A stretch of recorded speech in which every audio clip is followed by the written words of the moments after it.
Representative Brandon Gill, thanks for joining us. Thanks for having me. How is this a violation of the First Amendment? The First Amendment does not have any notion that NPR or PBS would get federal funding. They're not entitled to it. And if the president issues this petition and Congress votes on it, that's it. That's exactly right. You know, NPR and PBS have the First Amendment right to say whatever they want. They do not have any constitutional right to our tax dollars, though.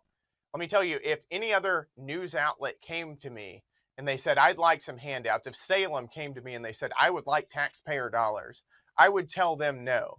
And I'm certainly going to say no to a propaganda outlet like NPR that spews anti-American filth and left-wing ideologies every single day, who routinely bashes Republicans and runs cover for Democrats, who very famously chose deliberately not to cover the Hunter Biden laptop story because, in their own words, it was just a distraction.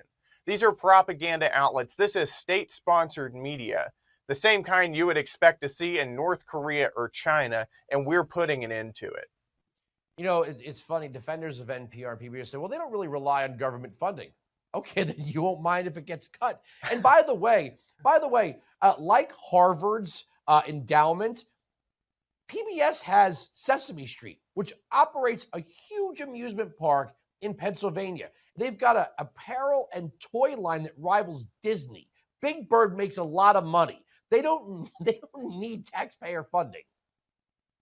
You know, they like to try to have it both ways. They say that we actually don't rely on the federal government. Well, then, to your point, we'll just take your money away and you'll be just fine. And then on the other hand, they're begging us for cash every single day. The reality is that the federal government with NPR has set up a sort of convoluted funding structure where we fund local radio stations who then repurchase their content.